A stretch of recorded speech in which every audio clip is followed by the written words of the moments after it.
제가 나오실 때에 우리 뜨거운 박수로 격려해 주시기 바랍니다.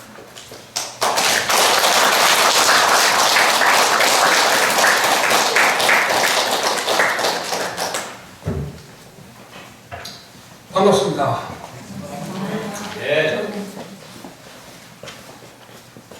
이 영상을 보니까 옛날 생각이 나네요.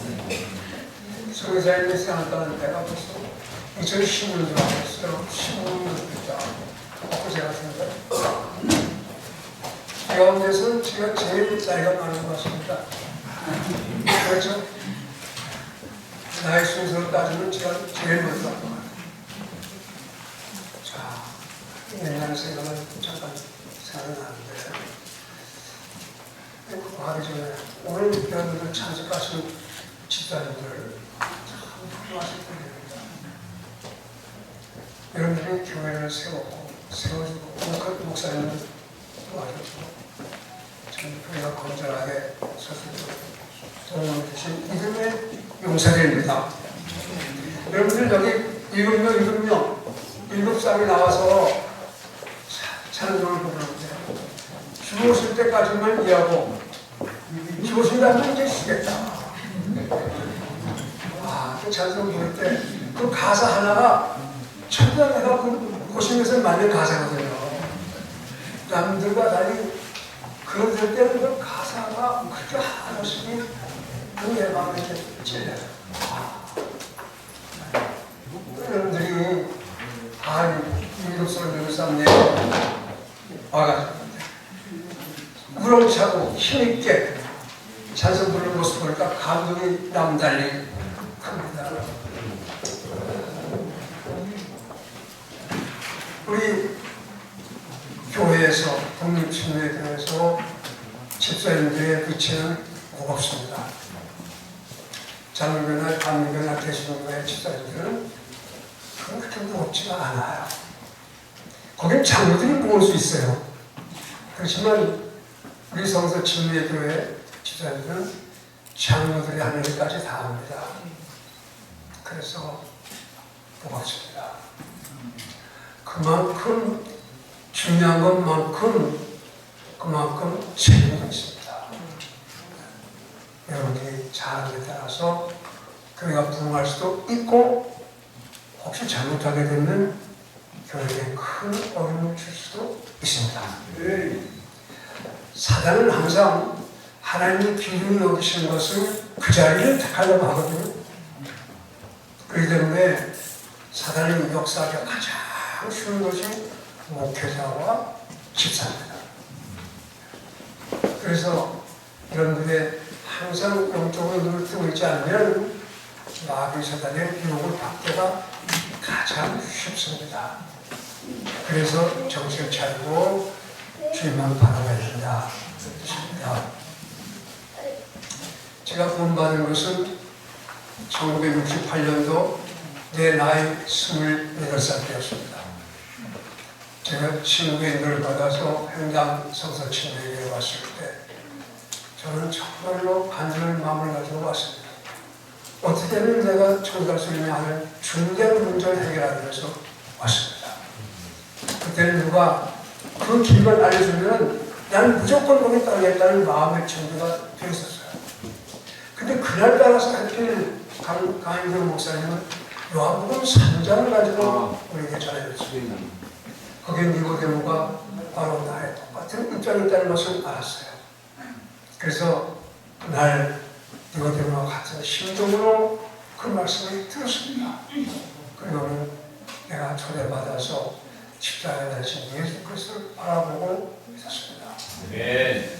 그때 이후로 28살, 그때는 한참 젊을 때였는데 그때부터 이제 그 교회 나가기 시작을 했는데 그런데 그 당시에 저는 노래, 찬양에 아주 깊이 빠져 있었어요. 장로교에서도 찬양을 인도했고 찬양 대원대에 나와서 몇 번 수상도 하고 그래서 찬양에 대해서 내가 잘하는 사람 중에 하나라고 자부심을 가졌습니다. 그래서 성서 침례교회에 와서 찬송을 들어보니까 전혀 달랐어요. 전혀 달랐어요. 나는 어떻게 하면 그 찬양을 아름답게 만들 것이냐 하는 거에 온통 신경을 썼는데 이 소리 친구니까 그 음악에 그건 아니고 그저 가사를 가지고 그냥 호소하는 거예요. 야, 어쩌면 찬송이 그렇게 부를 수가 있는가?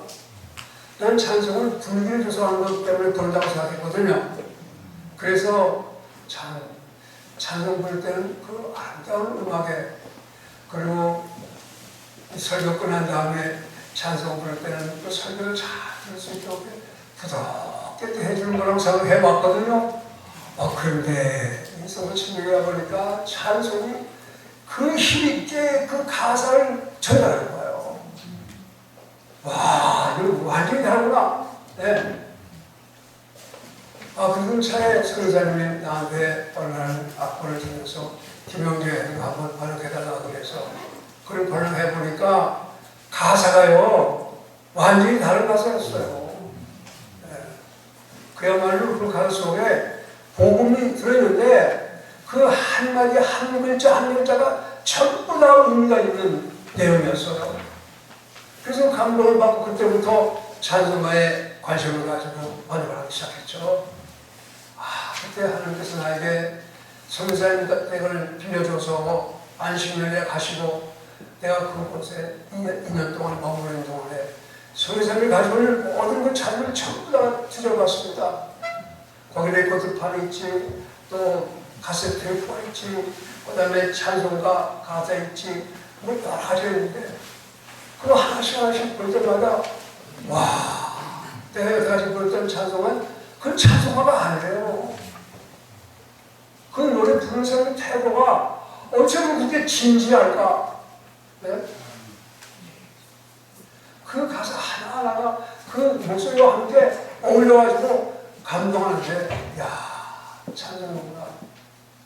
그래서 그때부터 찬송가를 번역하기 시작해서 한 2년 동안 한 200~300개 정도 찬송을 번역했어요. 네. 그리고 성도들과 같이 그 찬송을 성가대에서 주어서 계속해서 찬송을 불렀죠. 레코드판을 냈는데 그 레코드판이 아마 지금도 규정을 잘 받을 겁니다. 여태까지 한국 사람이 불렀던 그 장르 스타일 찬송가는 형식이에요, 형식. 네. 음악적인 부분만 하고 전혀 내용에 대해서 관심도 없어요. 이렇게 부르는 거예요. 그러나 우리 친밀교 성도들은 그 가사가 중요한 거예요. 가사가 중요하기 때문에 거기에 곡이 같이 어울리는 거예요. 그 곡이 가사를 전달하기 위한 곡이었단 말이에요. 네. 그렇기 때문에 그 찬송 하나하나가 우리에게 울림을 주는 겁니다. 저는 친밀교 찬송가를 이렇게 편집하고 또 다른 분들의 도움을 받아서 내렸지만은 그 가사 하나 전부다가 그런데 정성이 들어가고 기도가 들어가고 하나님의 역사가 들어가 있단 말이에요. 네. 그래서 그렇게 되고 있어요. 제가 설과 이상을 봐요. 제가요, 가이드 목사님이 저를 인정했어요. 음악적인 재능이 있다는 것을 인정해서 우리 교회에 들어간 다음에 몇 개월 안에서 나를 집사시켰어요. 나는 그 찬양대 집사지 교회 집사를 뭔지 몰라요. 그래서 거기 집사로서 제가 지금 생겼지만은 사실상은 제가요 집사가 아니었어요. 찬송가 친사였죠. 집사는 전혀 다른 분이었습니다. 저는 집사의 훈련을 받아보지 못한 것이 가장 약점이에요. 그래서 그 교회에서는 나를 집사하기보다는 찬양대 그 지휘자로서 인정을 했지 집사가 하는 일에 대해서는 전혀 몰랐어요. 그러고 그냥 지냈다니까요. 자, 그러고 나니까 나중에 지금 이런 것 같은 이런 세미나가 있었으면 얼마나 내가 잘 배웠겠어요. 집사를 잘 모르고 집사 집만 가지고 하다 보니까 그 교회에 대해서 여러 가지 어려움을 내가 다 감수했어요. 집사가 해야 할 일이 중요한데 그걸 모르고 전혀 타치하고 성가대만 지휘했으니까 올바른 집사가 됐겠습니까? 그렇죠. 집사는요 그렇게 아무나 하는 게 아니거든요. 집사가 되려면 최소한도 이 사람도 시험해보고 이 사람이 과연 집사가 적법한가 하는 것을 시험해본 다음에 집사가 되어야 돼요. 그 나는 몇 개월 있다가 그런 집사가 됐으니까 이거 뭐 괜찮은가 보다 하고 이러고 집사가 되니까 그 결과 내가 목회한 다음에 집사를 훈련을 안 시켰단 말이에요. 그래서 집사를 선택할 때 충분히 그 사람의 소양을 보고서 정말 주님께 굴복하고 성령 인도하심을 따르고 겸손하고 주님을 사랑한가 이걸 봐야 되는데 그걸 보지 않고 그 사람의 명성만 봤어요. 그 사람이 신학교에 나왔다, 그 사람이 뭘 잘한다, 사회적인 지위가 어떨까 그거 보고서 집사시켰다니까 그 결과 어떻게 됐어요? 그럼 교회가 어려움을 겪었어요. 집사는요 교회에 가장 필요한 것만큼 마귀도 집사를 통해서 역사한다는 사실입니다. 그래서 나는 지금도 그거에 대해서 후회하지만 그러나 이제는 여러분에게 호소하는 것은 집사들은 정말 중요하기 때문에 정말 목사님 도와서 그 분이 참여해야 됩니다. 오늘 여러분들이 나한테 주신 그 제목이 성경속 집사입니다. 다른 데는 집사들에 대해서 여러 가지 방면으로 소개했거든요. 집사는 이렇다, 집사는 이렇게 한다, 가정마련이다, 가정에서 어떻고, 교회에서 어떻고, 그거를 계속해서 와서 여러분들의 귀가 닳듯이 들을 수가 없다. 예를 들어서 상자에 보면 집사 자격은 어떻고, 집사는 어떻고, 들잖아요. 계속 그 많이 들어서 여러분들 거의 다 알잖아요. 근데 그거 나한테 오늘은 성경 속 집사 이런 제목을 줬어요. 야, 이걸 나보고 뭘 전하는 거냐? 네? 성경 속 집사. 그래서 처음에는 뭘 전할까? 그래서 어쩌고 생각해 보니까 나보고 전하는 것이 성경 속에 있는 집사를 전하는 것 같이 생각했습니다. 그렇지. 네. 그때까지는 집사가 뭘 해야 되냐, 안 해야 되냐, 뭐 그거 같지만 지금은 성경 속에 있는 집사를 좀 들여다보고 전해라. 이런 뜻으로 해석을 했습니다. 네. 그래서 보니까 성경 속에 집사가 7사람이 있는데 그 가운데서 2사람이 뛰어나고 다른 사람들도 다 훌륭하지만은 그 사람에 대해서 소개를 했더라고요. 네. 그래서 이거 가지고 참 말씀을 줘야겠다. 그런 생각을 하게 됐습니다. 이제 저는 이제 여러분을 마치게 되면서 교회의 집사가 중요합니다. 그리고 교회 집사를 잘하는 분에게는 집사 자신에게도 유익이 되지만 교회 전체에 엄청난 영향을 줍니다. 여러분은 그런 무거운 그런 책임을 지고 그리고 신중하게 주님을 섬기는 일을 받으시기를 바랍니다. 자, 여기 보면 목차에 세관 집사와 기립 집사가 나옵니다. 이 두 집사는 초대 예루살렘 교회에서 역할이 정말 큽니다. 이들 집사 때문에 교회가 큰 변화를 가졌습니다. 이 집사가 아니었으면 교회가 그렇게 발전할 수도 있다고 생각하지 마십니다. 그래서 이 두 사람의 집사, 세관 집사에 대해서 여기서 4가지를 말하겠는데 종으로서의 세관 집사, 증인으로서의 세관 집사, 재판관으로서의 세관 집사, 순교자로서의 세관 집사 이렇게 4가지 점을 우리가 시작하겠습니다. 그 다음에 비례 집사에 대해서는 좀 다른 면에서 그거는 박해를 받은 그 집사의 결과 집사, 그 다음에 사마리아 지방의 전도자로서의 세관 집사, 에티오피아 내시에게 복음을 전한 집사, 가이사라 도시의 복음 전도자로서 소개받은 집사 이렇게 4가지로 여러분에게 말씀을 전하겠어요. 그러니까 이걸 하나씩 보면서 하나님께서 우리에게 뭘 원하시는가 하는 것을 한번 생각을 해보자고요. 해보면 좋겠습니다. 자, 그러면 이 시간에 하나님 말씀을 먼저 본 다음에 시작을 하겠습니다. 사도행전 6장 1절부터 10절까지의 말씀을 봉독하겠습니다. 사도행전 6장 1절부터 7절입니다. 그 무렵에 제자들의 수가 크게 늘어나는데 그리스도를 하는 사람들이 자기들의 과부들이 날마다 주는 배급에서 빠짐으로 히브리 사람들에게 불평을 터뜨리니라. 이에 12사도가 제자들의 무리를 자기에게 불러 이르되 우리가 하나님의 말씀을 버려두고 상을 섬기는 것은 합당치 아니하니 그러므로 형제들아 너희는 너희 가운데서 정직하다는 평판이 있고 성령과 지혜가 충만한 사람 7을 찾아내라. 우리가 이를 그들에게 맡기고 오직 우리는 계속해서 기도와 말씀 사역에 전념하리라 하니라. 온 무리가 이 말을 기쁘게 여기고 믿음과 성령의 충만한 사람 스데반과 빌립과 브로고로와 니가노와 요몬과 바메나와 안디옥 출신의 유대교 개종자 요다를 택하여 사도를 앞에 세우니 사도들이 기도하고 그들에게 안수하니라. 하나님의 말씀이 자라나서 예루살렘에서 제자들의 수가 크게 늘어나고 제사장들의 큰 무리로 믿음에 순종하니라. 기도하십시다. 하나님 아버지,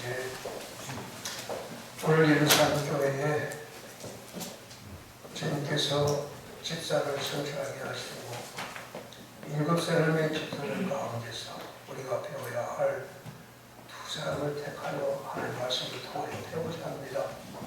하나님께서 그 당시에 그들의 정기전과 그들이 행한 모든 것들을 통해서 오늘 우리가 이 시대에 교회에서 우리가 해야 할 일이 무엇이며 정말 어떻게 영화롭게 할 수 있는가 하는 것을 배울 수 있도록 하나님께서 도와주옵소서. 예수님의 이름으로 기도드립니다.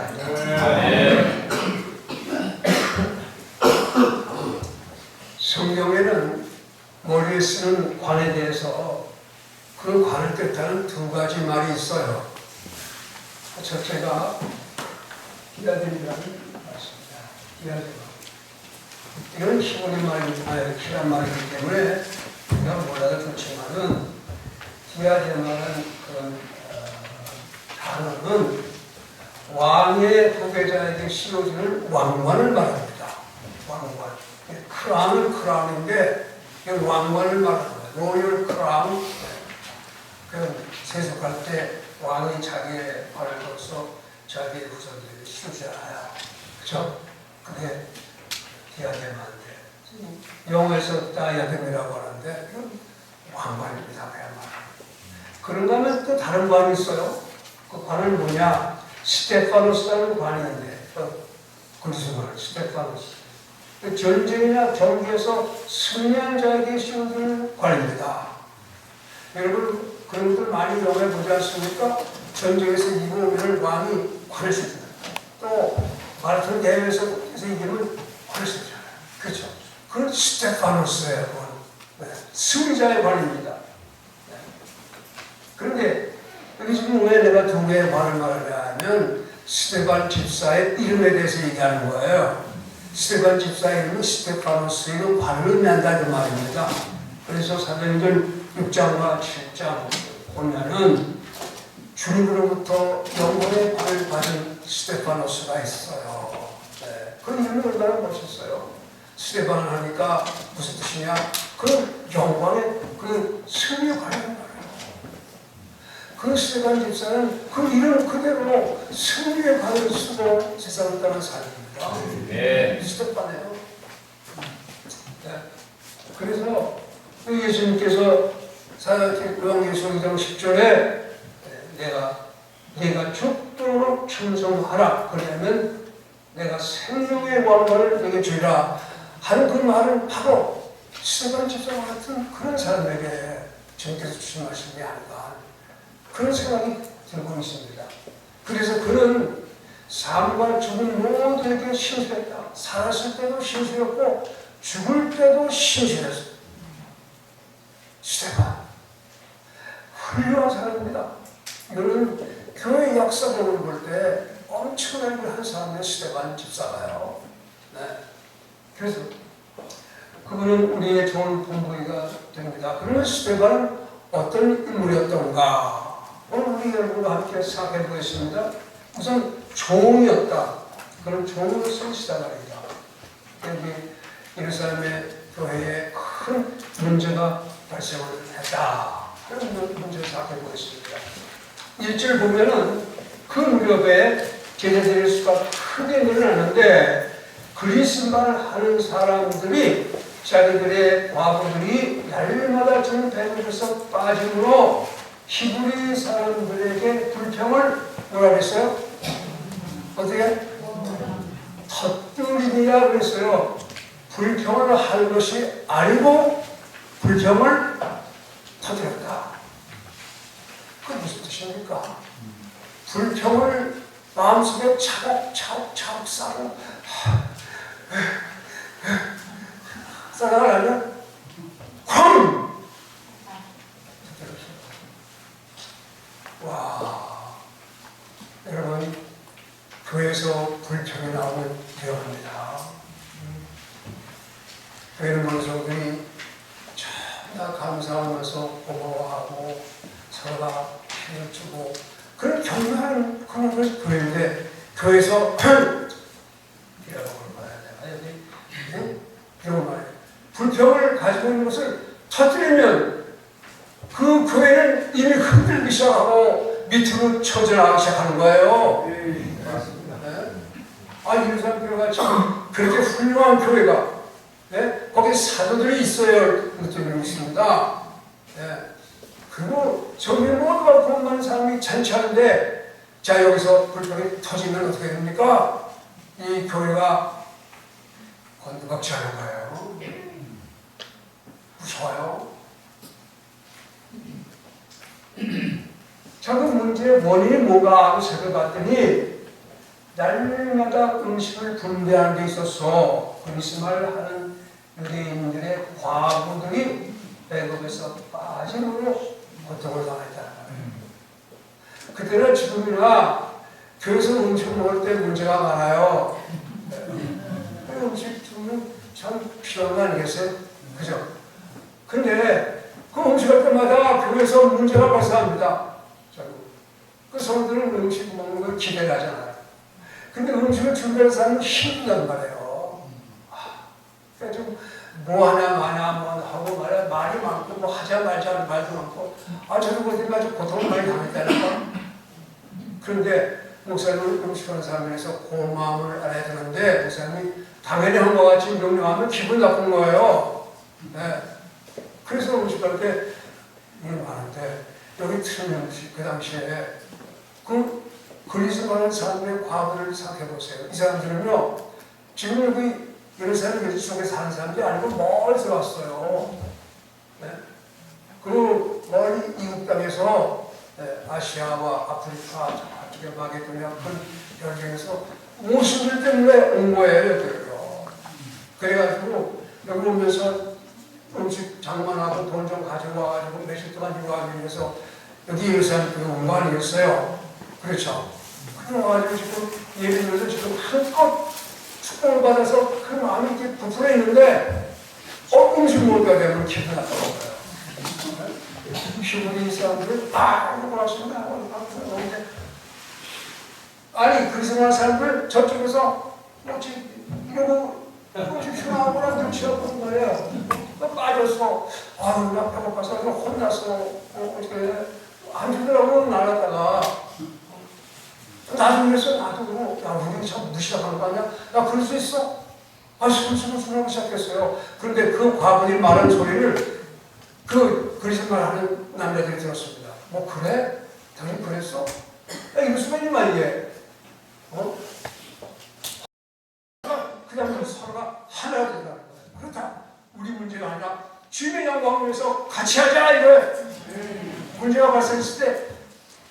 내 방법대로 네 방법대로 따라갈게. 그게 아니고 우리는 아니고 주님의 방법대로 따라가자 이거예요.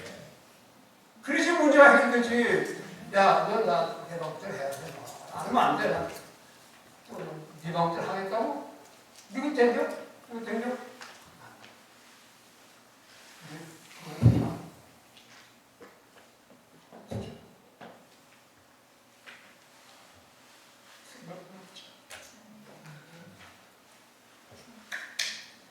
예. 그럼 주님께서 오시면서 역사하기 시작합니다. 이 싸우는 것은 어렵습니다. 자, 여기서 내려놓고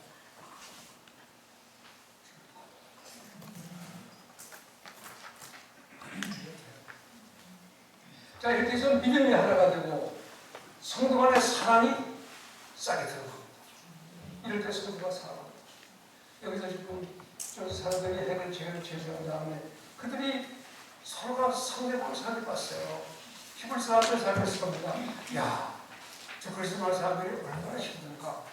과거에서 그럴 때는 우리가 잘못한 거 아닙니까?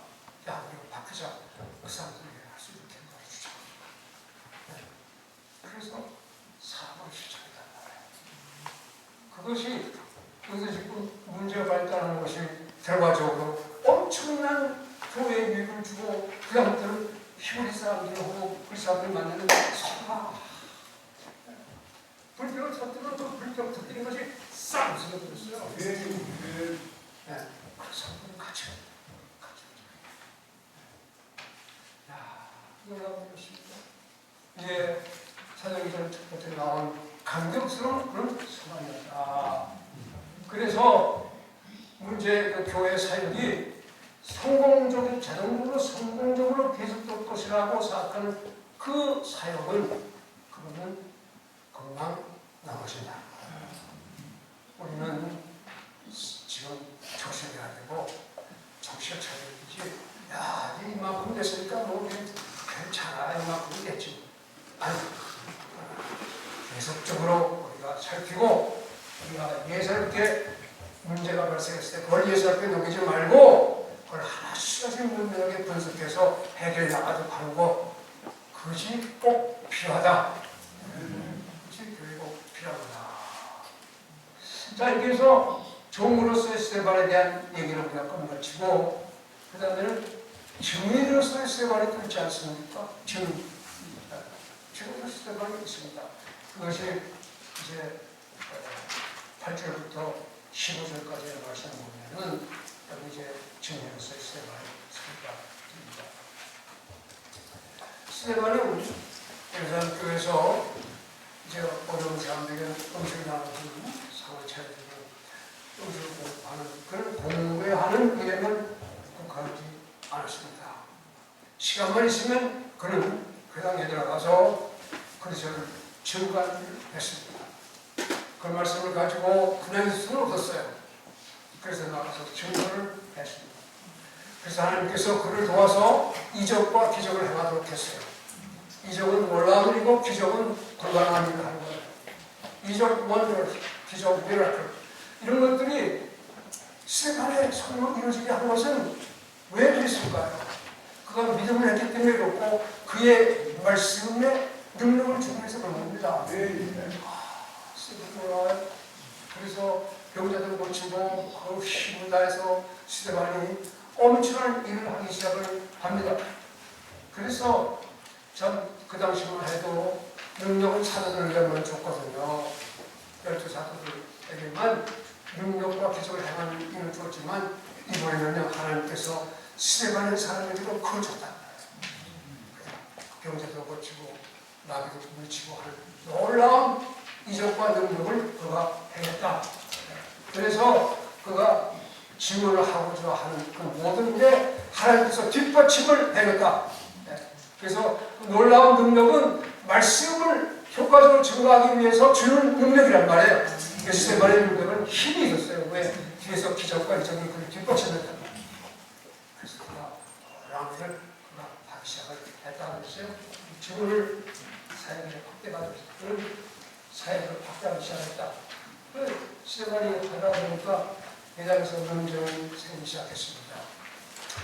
자, 우리가 하는 말씀을 전할 때 반드시 그거를 방해하지 않은 생각도 무시합니다. 자, 저는 힘으로 거절해오는 겁니다. 그래서 회장에서 논쟁이 나는데 그 당시에 아프리카 또 아시아 거기서 온 유대인이 있습니다. 그 당시에 참 아프리카에도요 거기에 그 많은 사람들이 하나님 믿는 사람들이 있었는데 그들이 예루살렘 이제 안에 와가지고 거주지를 갖다가 형성했어요. 그래서 거주 형성해가지고 자기들 나름대로 따로 회당을 만들었어요. 근데 여기 지금 히브리 사람들이 회당을 있지만 자기들끼리 가지고 우리도 회당 만들자 해가지고 회당을 만들어서 자기들끼리 예배를 드렸다. 그들 가운데서 리베리티, 여기 지금 성경에 보면 리베리티라는 말이 나오는데 그래서요 리베리티라는 자유를 말하고요. 이건 이 사람들 가만히 보니까 그 전에 석박 상태에 있었던 사람들인데 로마 황제가 풀어줬어. 그래가지고 유대인 후손들인데 그들이 이제 예루살렘 와가지고 한 무리가 됐다. 리베리티 사람들이 또 거기에서 구레네 아프리카죠. 구레네 사람, 알렉산드리아 사람, 기르기아 사람, 아시아에서 온 자들, 이런 사람들이 스테반의 증언을 들었습니다.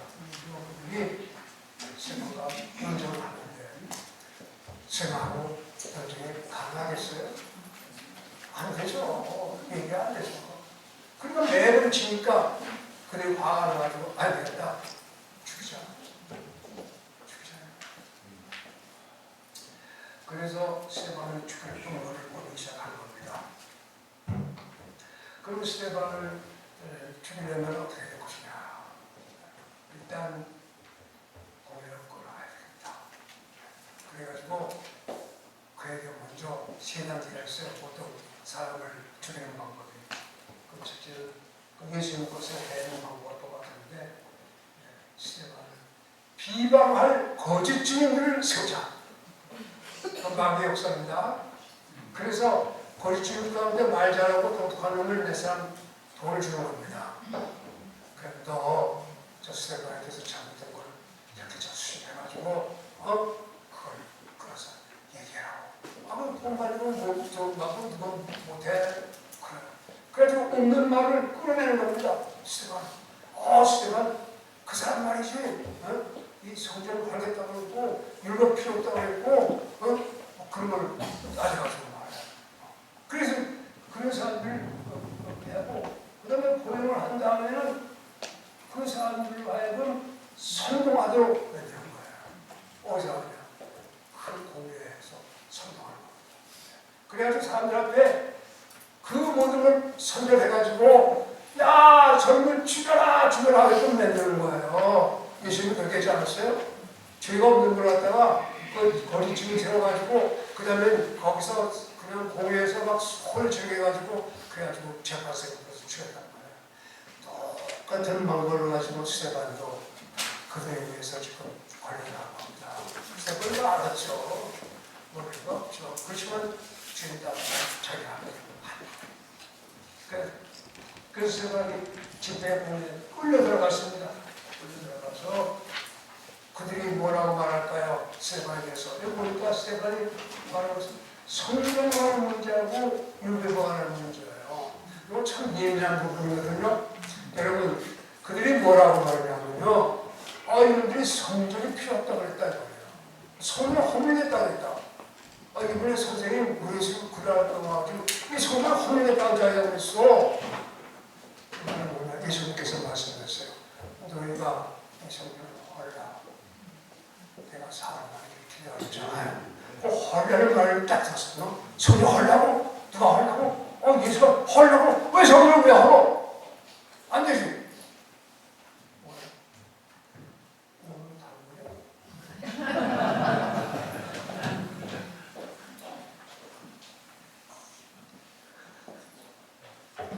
성전을 하려고 30년 동안에 이 성전을 만드는데 이 사람이 하려고 한다고 공만 딱 잡아가지고 예수님에 대해서 비방하는 거예요. 율법 필요 없다? 예수님께서 말씀했거든요. 마태복음 5장 보면 너희가 뭐라고 모세가 말했지만은 나는 너희가 말하노니 이렇게 해라. 그잖아요. 그러니까 이놈이 율법을 모세 율법을 무시하는구나 이 사람이. 그리고 저는 지 멋대로 해석했다면 이렇게 율법을 갖다 이렇게 발표되냐고. 그 예수님 하신 말씀 중에서 아주 그런 구간 뽑아가지고 율법을 무시했다는 말이에요. 그 사람은 혹하지. 성전 눈물이 뜨겠다 했다. 율법 무시했단 말이에요. 가만 두겠느냐. 그래가지고 그걸 보선한 겁니다. 그래서 세 번에서 전 서양과 백성과 사도행전 6장 12절 보세요. 6장 12절 보니까 또 그들이 백성과 장로들과 서기관들을 선동하고 그들을 타가서 그를 잡아서 공회로 데려왔습니다. 그럼 공회 앞에다가 그를 심판하도록 애들 다 시대가 시간이 지금 어떻게 보면 모르겠어. 시간이 네? 거의 됐어요? 아니요. 충분해야 돼요? 조금 더 할게요. 이 시간 많이. 그래서 그 다음에 마지막으로 스테반에 대해서 이제는 증인으로서 아니라 재판관으로서의 스테반의 역할을 합니다. 여러분 피고인이 재판관이 될 수가 있어요? 네. 스테반은요 피고인으로 잡혔지만 재판관 자리에서 얘기하는 거예요. 놀랍죠? 그의 그 재판 공부가요 7장 전체가 있는데 놀라운 그런 교로와 함께 상대방을 지칭하는 겁니다. 훌륭하신 분이었어요. 그래서 그가 재판관으로서 스테반 여기 지금 나옵니다. 스테반이 애들 앞에서 맺힌 연설은 사도행전의 많은 그 설교 중에서 가장 길면서도 가장 감동적인 설교가 바로 사도행전 7장 말씀이에요. 저는 이거 보면요 정말 어쩌면 그렇게 성경을 잘 풀겠을까. 우리가 여기 구약에 잘 모르는 부분까지도 이 스테반이 그걸 해석을 해가지고 우리한테 알려주잖아요. 스테반이 그 영적인 것의 깊이가 얼마나 큰지 모르겠어요.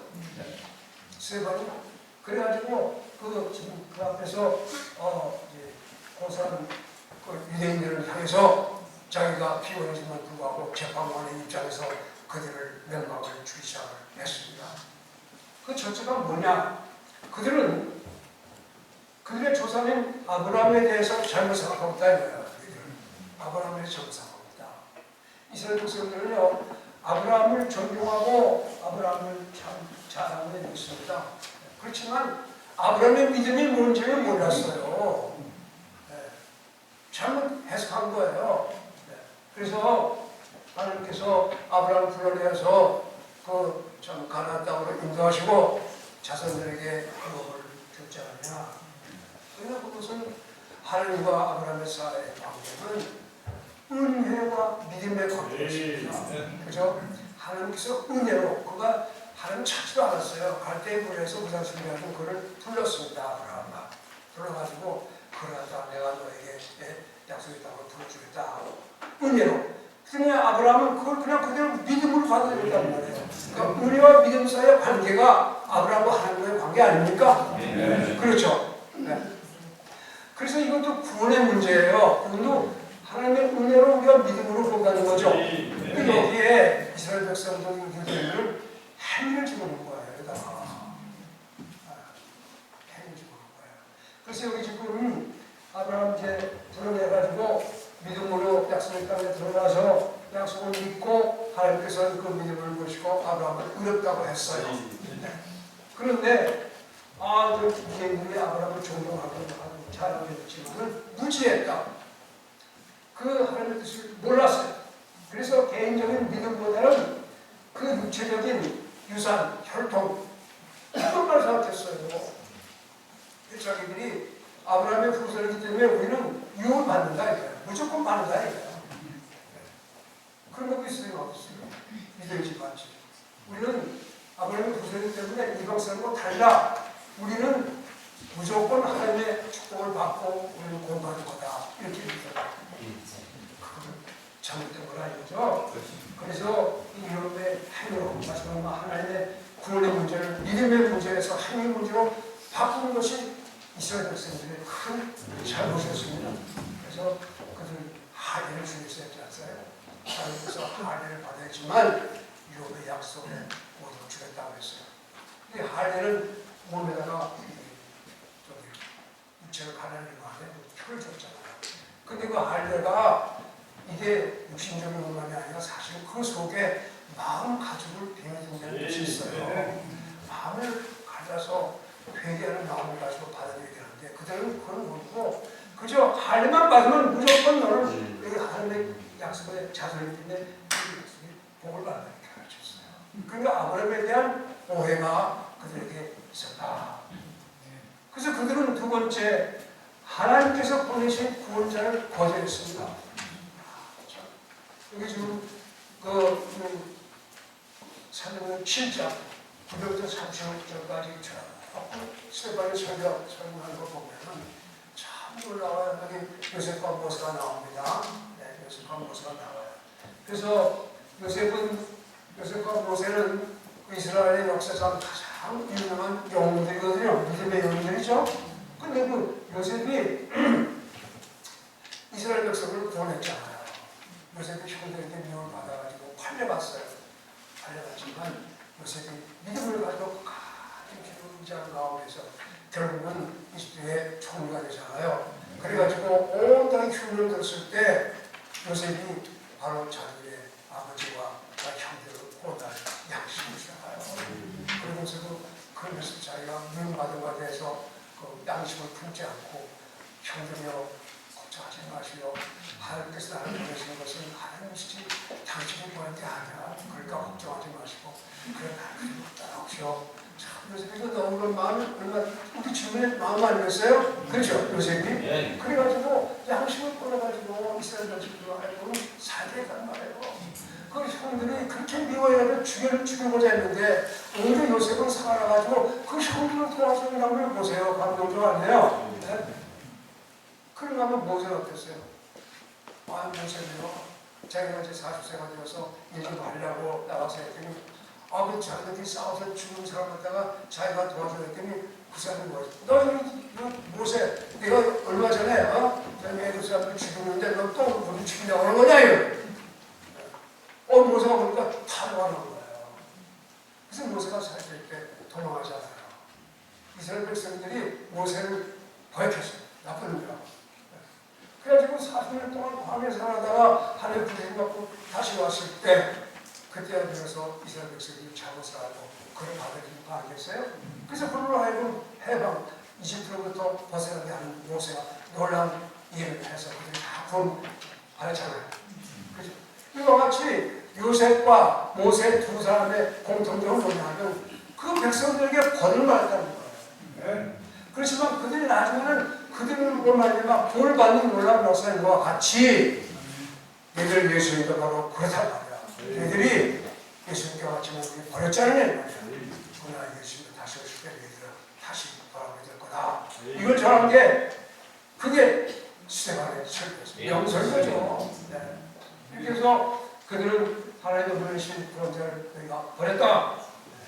그렇게 그들에게 지체를 했습니다. 그 다음에 그들에게 뭘 말했어요? 너희들이 율법을 순종한다고 하지만은 사실상 너희들은 율법을 범하고 살았어, 얘들아. 그걸 지금 얘기하는 거예요. 7장 30절부터 43절 말씀을 보면, 자, 그들은 스테반과 모든 그 사도들이 율법을 범했다고 비난을 했습니다. 그러나 이스라엘 역사를 보면은 유대인들이 계속해서 하나님의 율법을 범하는 역사였습니다. 그 시내산에서 하나님께서 율법을 줬지 않습니까? 그 율법 준 목적은 그들이 죄를 사실 드러내기 위해서 준 거 아니겠어요? 근데 그들은 그걸 갖다 지키겠다고 했어요. 그 율법 주십시오. 우리가 지키는 날이다. 그래서 하나님께서 알을 내렸죠. 천연법을 쳐가지고 분노를 했어요. 그들이 지키겠다는 건 말도 안 되는 거죠. 하나님께서 율법을 주신 것은 못 지키겠다는 것을 고백한 다음에 그 옆에는 소망으로 받으러 인도하기 위해서 주신 거 아니에요? 그들이 율법으로서 상처를 받고서 그걸 보내가지고 송박에 들어가지고 어린양을 잡아가지고 그 문제 해결하려고 하는 건데 이걸 알고 저희들이 지키겠다고 막내다는 이거 말이 되겠어요? 말 안 되지. 그래가지고 유럽을 범하기 시작했는데 유럽은 이스라엘 역사인데 그 역사를 보면 그들이 유럽을 지키는 것 같이 시험을 했지만 실제로 유럽을 다 범하고 살았어요. 그들은 이때에서 우상 숭배를 했습니다. 그리고 약속한 땅에 정착한 다음에도 그 민족들의 우상과 짜고 있어요. 그것이 참 답답해요. 이스라엘 백성들이 가나안 땅에 들어가가지고 왜 하나님을 버리고 그 민족들 거기에 있는 그 우상들을 섬기는지 모르겠어요. 그걸 섬겼어요. 민족들이 신뢰를 안 했어요. 그래서 하나님께서 계속해서 예언자들을 통해서 대언자를 통해서 그걸 지적했잖아요. 그랬더니 그 대언자들을 잡아서 죽이는 거예요. 우리요. 야, 이렇게 말할 백성이 있습니까? 그래서 결국은 하나님께서 그를 포기해서 바벨론으로 끌려가겠지 않습니까?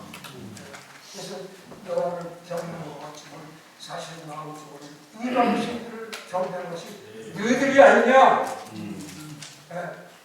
이렇게 지금 세바리 그 앞에서 그들에게 직언하는 겁니다. 그 다음에 너희들이 성전을 섬긴다고 했지만 그들이 성전을 무시했단 말이야. 너희들 성전에서 무상하는 거 아는데.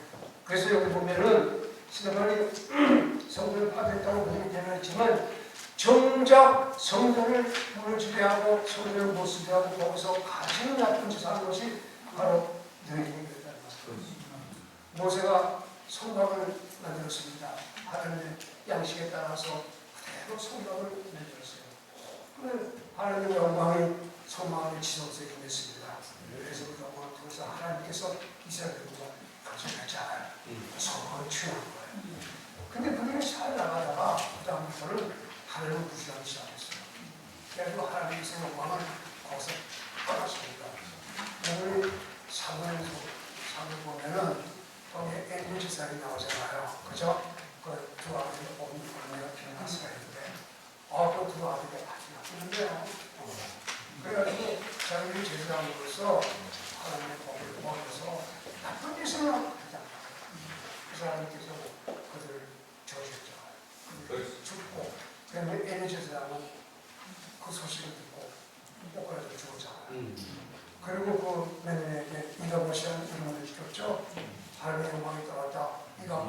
그 며느리가 상고를 겪으면서 이가봇이라는 말을 합니다. 하나님께서 영광을 떠났다.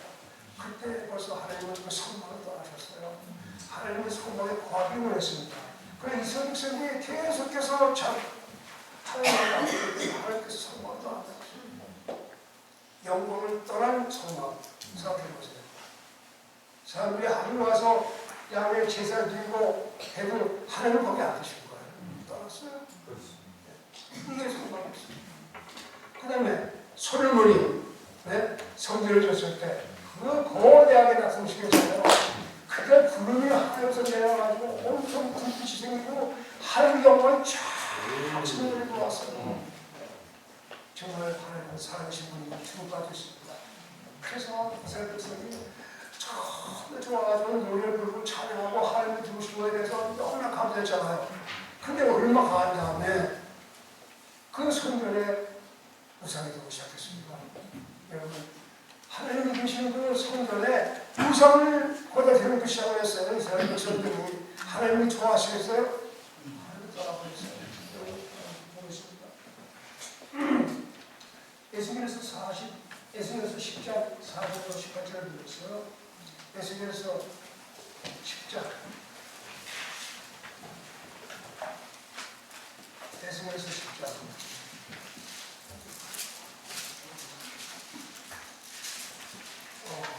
에스겔서 10장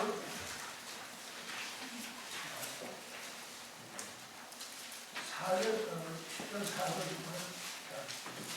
그때에 주의 영광이 그룹을 떠나 위로 올라가 그 집에 문지방에 서서는 그 집은 기름으로 가득하고 뜨는 주의 영광이 광채로 가득하고. 그러니까 주님께서 떠나시는 방법이 그 성전에서 이렇게 떠나가지고 거기 있다가 그 다음에 완전히 떠나버렸다. 지금도 주님이 떠나시고 준다는 거예요. 18절부터 그때 주의 영광은 그 집의 문지방을 떠나 그 위에서 이제 슬슬 나아가셔야 합니다. 네. 주님께서 성령을 떠나는 장면을 하나씩 하나씩 보셨습니다. 그러면 결국은 주님의 영광이 그 성전을 완전히 떠나버렸어요. 빈 성전에서 이스라엘 백성들이 하나님을 섬겼다. 빈 성전, 하나님이 안 계신 성전에서 그런 친구를 아무리 같이 하면 무슨 소용이 있습니까? 하나님은 떠났어요. 그러면 한참 동안 소식 없은 다음에 그 성령 하나님께서 예수 그리스도에게 들어오셨잖아요. 그래서 요한복음 1장에 그 영광이 하나님의 영광이 거기에 있었다. 예수님은요, 그 영광은 성전이었어요. 그 안에 성령께서 계셨어요. 네. 그게 예수님이에요. 예수님은요, 살아계신 하나님의 성전이었어요. 예수님과 이 성전을 홀라 나를 죽여라. 그런 데가 일어났다는 거예요. 예수님은요, 바로 그분이 성전이었어요. 우리가 이 건물을 헐라. 그랬더니 내가 그 예수님께서 해석했어요. 예수님께서 자기의 몸된 성전을 말할 것이다. 그래서 그 성전을 사실 예수님의 성전이다. 근데 이스라엘 백성들이 그 성전을 예수님을 영접했습니까? 그렇잖아요. 이걸 지금 스테반이 그들 앞에 지금 보하는 거예요. 너희들이 하나님의 아들로서 오신 그 성전된 그분을 버리자는 성막도 버리고 성전도 버리고 주님 그 예수 그리스도 버리고 모든 것이 그분도 버리고 너희가 어떻게 하나님의 성전을 참 얘기하는 성전을 멸시했다. 그 다음에 완고하게 성령님을 버렸다. 하나님을 버렸고 그 다음에 예수를 버렸고 그 다음에 성령을 버렸다는 거예요. 그래서 보자. 여기 지금 51절 53절을 보면은 56절 7장 56절을 보겠습니다. 56절을 보면은 목이 뻣뻣하고 마음 아프게 할례받지 않은 자들아 너희가 항상 성령님을 고백하되 너의 주님이 행하는 것 같이 너도 그렇게 행합니다. 목이 뻣뻣한 놈들아 너희 할례받지 못한 놈들아 그 내가 항상 성령을 고백하겠다. 이스라엘 백성들은 하나님을 고백하고 예수를 고백하고 항상 그래서 그들 진리에 순종하지 않고 하나님의 성령을 거듭을 했습니다. 그래서 그들의 귀는 진리를 거부했고 마음은 진리에서 떠났고 목은 진리를 굴복하지 않고 그리고 그들은 결국 메시아를 죽이지 않으냐?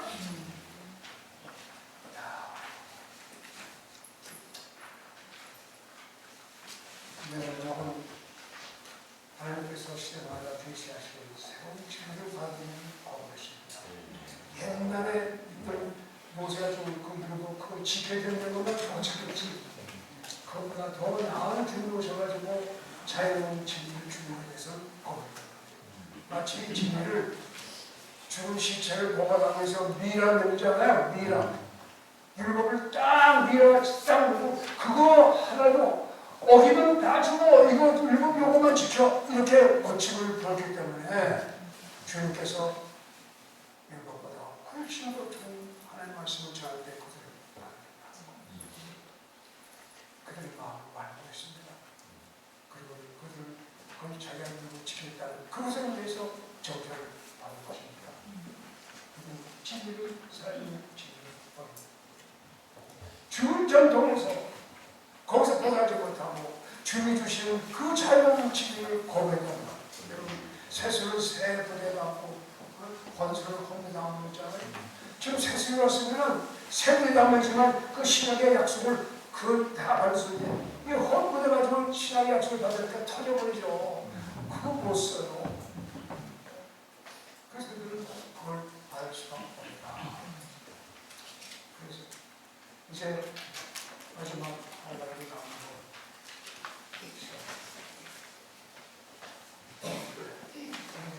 시까지 하면 그래서 이제 마지막으로 스테반은 순교자로서 자기의 마지막을 마칩니다. 스테반에게는 생존 바로 그것이 대관식이었다. 코로네이션이라고 해서 눈망스러운 발을 씌우고 물 그 장면을 보면은 돌에 맞아 보는 모습을 보면 비참하지 않아요? 그러나 사람이 보고하고 하나님을 보고하고 달라요. 그 영광의 발을 보는 대관식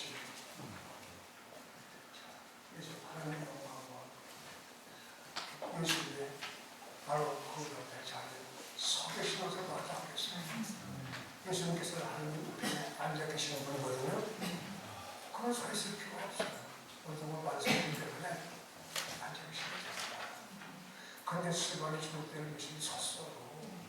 서가지고 그래서 죽이고 합니다. 예수님께서 얼마나 감동했습니까? 자기를 위해서 예수님 자신을 위해서 스테반의 사람이 천하게 해줍니다. 그 예수님을 천하고 그걸 믿으라고 하는 그 간절한 호소를 예수님이 들었을 때 어떻게 해서 심정이 야 스테반아 착하고 죽여서 내가 너에게 말을 씌워주마. 그 장면에 예수님께서 얼마나 감격했을까. 그것은 대관식이었습니다.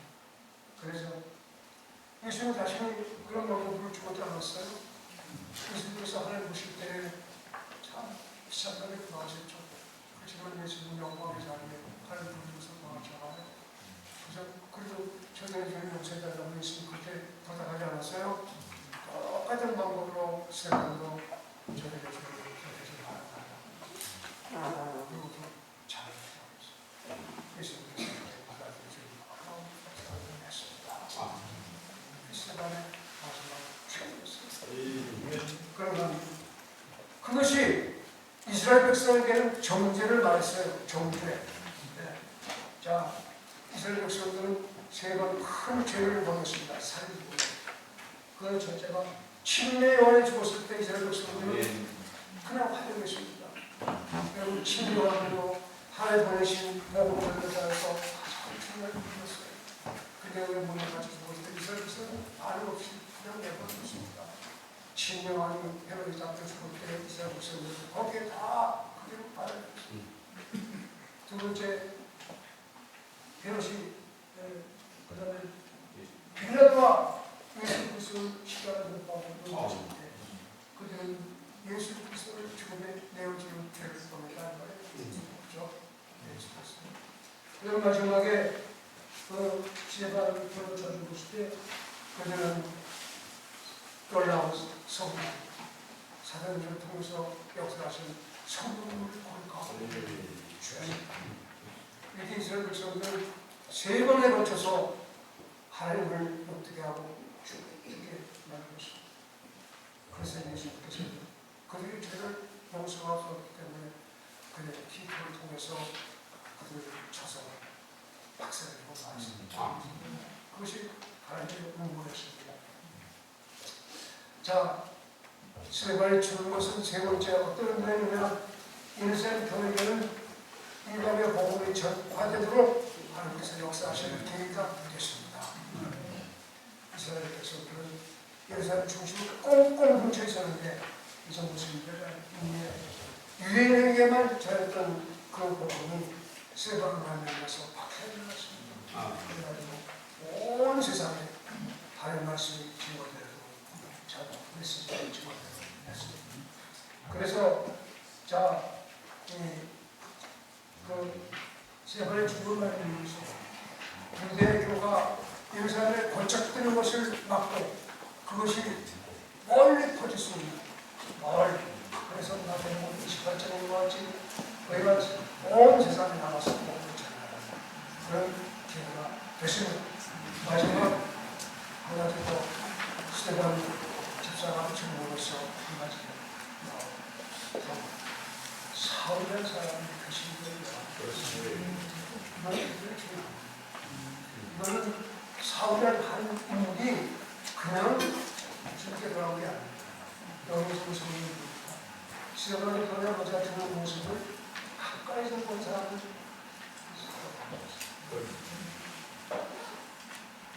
사울이라는 청년이 이겨내가지고 저를 죄하고 그 옷을 다 지신자고 그 에스테가는 전혀 들어가지 않고 죽으면서 하는 그 모든 마지막 날까지 저 에스테가는 들었습니다.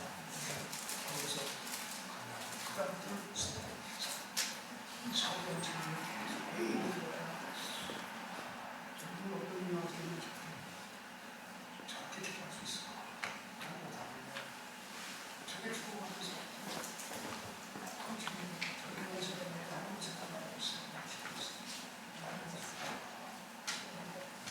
그때부터 사울의 사람이 계속해서 마음에 그 사울이라는 사람의 마음을 바꾸려는데 스테반의 그 죽음이 엄청난 혼란을 말이었어요.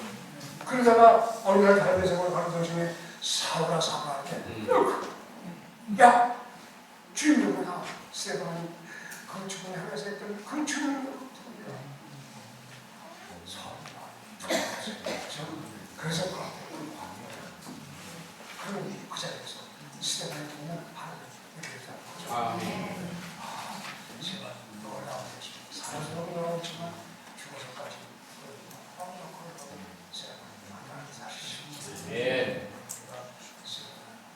굉장한 사람들에게서 모르겠습니다. 남지 비밀이요.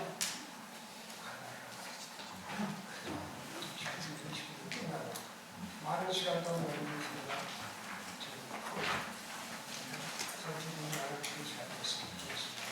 주한 동안에 강의 주어진 스테반입니다. 지금 오후에 시작하면 비밀도 조금 우리가 살펴볼까요? 네. 다 같이 기도하고 마치겠습니다. 그리고 이제 스테반이라는 표현을 하는데 좀 예루살렘 교회 친구랑 친했어요.